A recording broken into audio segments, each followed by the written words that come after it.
Councillor Darren Sanders. I'm the Cabinet Member for Housing. I'm just going to do some fire safety keeping. Everyone in this room, I think, knows the drill, but I have to repeat it anyway.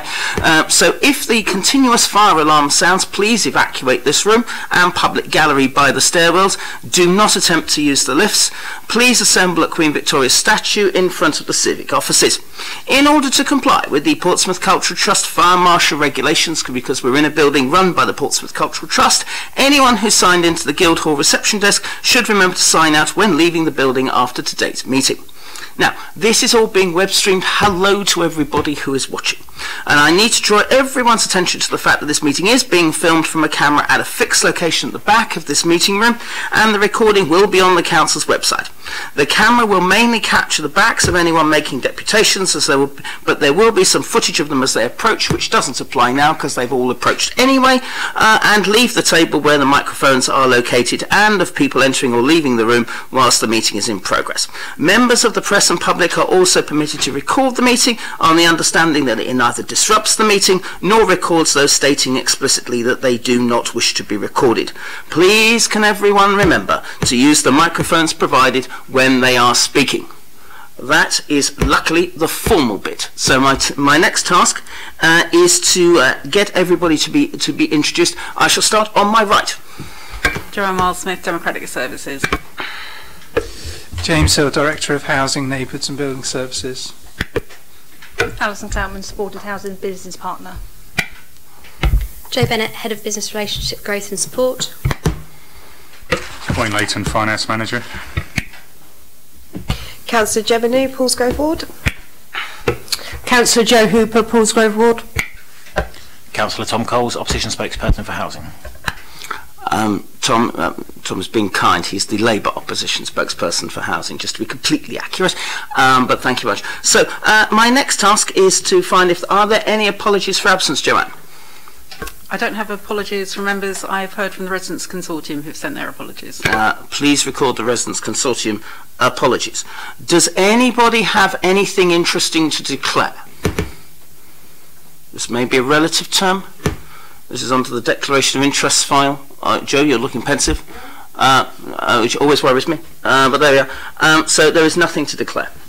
Okay, so we are now going into the Longdean Lodge development for supported housing. How I intend to do this, if colleagues are okay, is that I will ask that James or his designated representative actually talks us through the report, and then here I understand Joe and Gemma, you're here to do some deputations. Is that correct? Yes. Is it one of you, both of you? I don't mind. Oh, ask some questions. Oh, okay. All right. Now I am really worried. Okay. So then Joe and Gemma can ask some questions or make some comments as we go along, and then what we'll do is that we may ask some questions back just as clarification. I may ask some questions, and then I will get Tom to ask some questions, and then I will do some summing up. So that's how that goes. So it's either James or Alison to start. So whoever wishes to go first. I'll go first.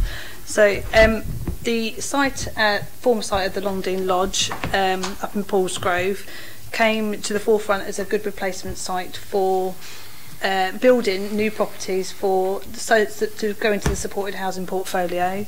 At the end of last year, the Housing Scrutiny Panel looked at supported housing as a whole and agreed that the supported housing portfolio the City Council have is very good and that it should be extended. There is always a very high demand for supported housing from our colleagues in adult social care. We've obviously got new developments at Easton Road, we did some at King William Street, and there'll be a continued demand for this type of housing. When they demand this housing from us, they give us an idea of who needs to go and live there. So when we look at the type of housing we're going to build, it's normally bespoke to those people's names that we put in. Ultimately, it might be slightly different people who do move in because things change in the duration of a build. So this idea came from providing more shared accommodation for adults with learning disabilities who are physically disabled as well as have a cognitive impairment, and also some independent living for adults who are able to live more independently but have a care requirement from adult social care. The build itself generates a saving to adult social care for its care because it moves people who are currently in smaller properties into one big property. So the build has 5 4-bedroom shared flats with 24/7 support, and it also has 8 independent living flats as well as some communal areas within them. The site previously, as you know, had the Longdean Lodge site on it, which means we don't have to have a planning change of use. It already has that use on there.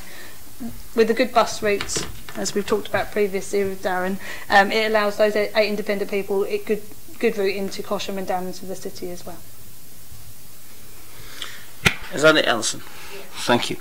Joe and Gemma, fire away. I don't know who's going to start first, but agree amongst yourselves and fire away. I've just because I've had some feedback from residents. Okay, so it's just a clarification. Have residents been consulted about the development that live around the area? Planning consultation is about to take place, so this is part of moving into that process. Yep. So there's been pre-app consultation within planning, and then there'll be statutory consultation as part of the development moving forward. So then residents will be told, informed kind of thing around it. And have the capacity to ask questions. etc. Fabulous. Thank you.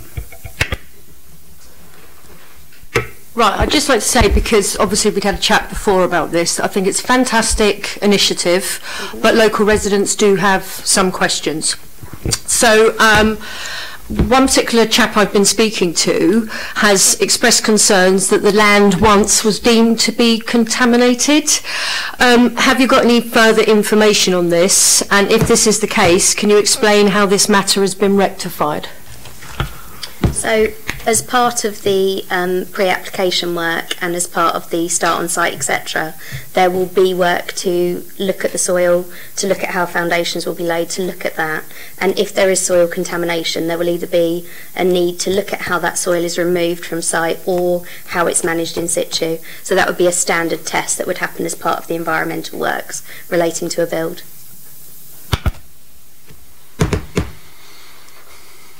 And also, during the build process, what steps will be implemented to minimise disruption to residents living in Tintern Close and Longdean Close, as well as controls on site traffic entering and exiting the site in a densely populated area with blind bends, narrow roads and pedestrian movement?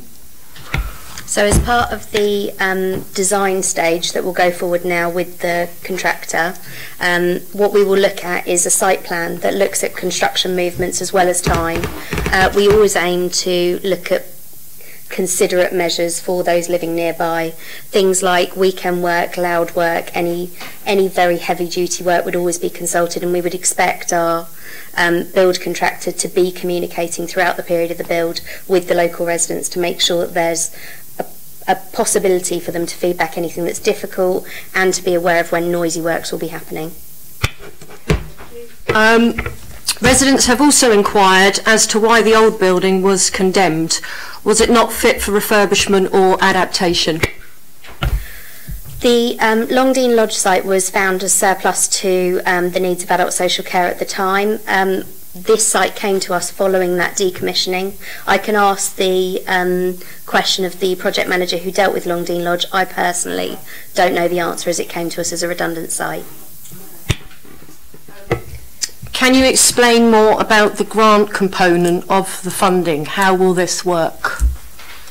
I can explain. Yep. So Portsmouth City Council are eligible under Homes England to apply for funding to support a bid for supported housing under the Care and Specialist Support Housing Fund. We have already been successful in the past in securing £4 million worth of funding to support this type of accommodation. So the application will go in the same vein to support this accommodation. So the cost is approximately 6.6 million, is that right? So what sort of proportion will the grant funding make up of that 6.6 million? That will depend on the amount of grant funding that we receive, but I can't tell you as a simple answer to that at the present moment in time until Homes England confirm how much we can have. Sorry, and the other thing is we are able to use right to buy receipts up to a maximum of 30%.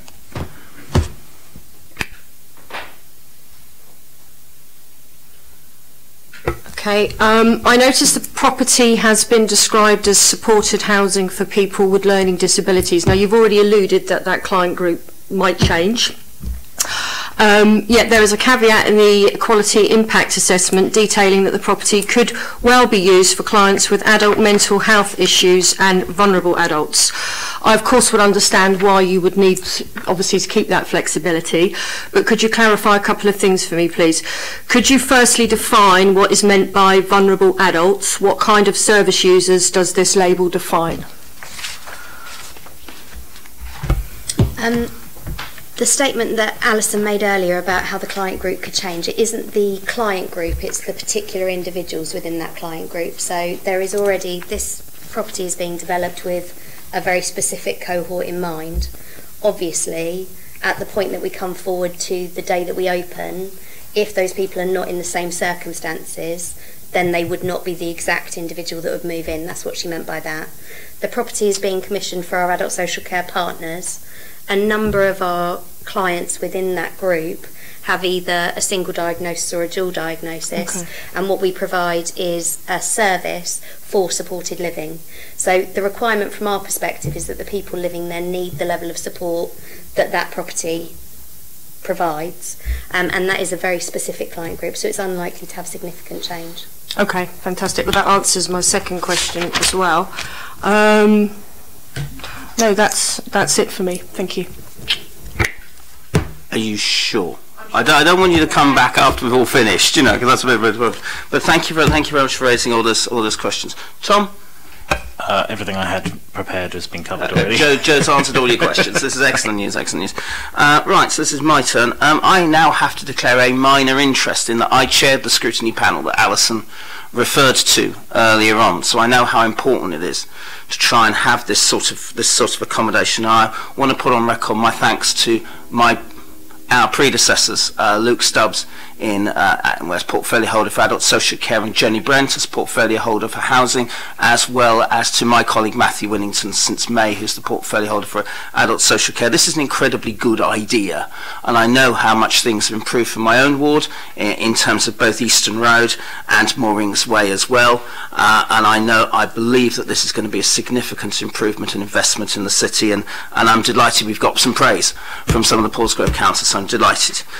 With regards to consultation, I just wanted to stress a few things. I don't like notices on lampposts or letters through doors to 5 people.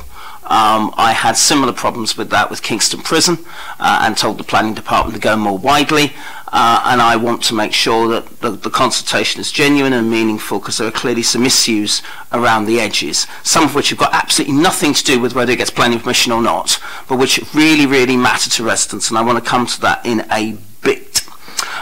Because things like construction, Joe's pointed out correctly, actually do matter to residents. They do. Doesn't matter. It actually has no bearing on whether it goes through planning or not. But it is really, really important that people do not have lorries parking outside their front door when they shouldn't be, and that they're not being woken up at 7 o'clock on a Sunday morning. So I would strongly suggest that as part of the consultation process, we listen to local residents around what sort of things they want. I would suggest, but it's more up to Gemma, Joe and John Ferret and also local residents to find out whether they want things like a construction management plan, things like a dedicated mobile phone number that somebody can ring 24/7. And I've always been very interested in local construction liaison groups whereby residents and the 3 Paulsgrove councillors, if they wish, are able to sit down with people on a regular basis and work out what's going on. So if a lorry is parking where it shouldn't be, or someone's being an idiot, which is what can often happen, that these things can be sorted out early and often. That would be my suggestion, but ultimately that's got to be up to local people to decide, not me, because the last thing they want is somebody like me waving my size 9s around. But I hope that will anticipate look at some of the questions that Joe and Gemma have rightly asked. So on that basis, I'm happy to proceed to the next stage, which I believe is talking to local people, not with notices on lampposts, or not just with notices on lampposts. And I want to thank Gemma and Joe for their time today. And please continue to talk to the team The same extension goes to Councillor Ferret, John Ferret as well, just to make sure that any potential questions are answered. Is that all right? Not at all. Thank you for coming. Thank you everyone for coming. That actually concludes the meeting.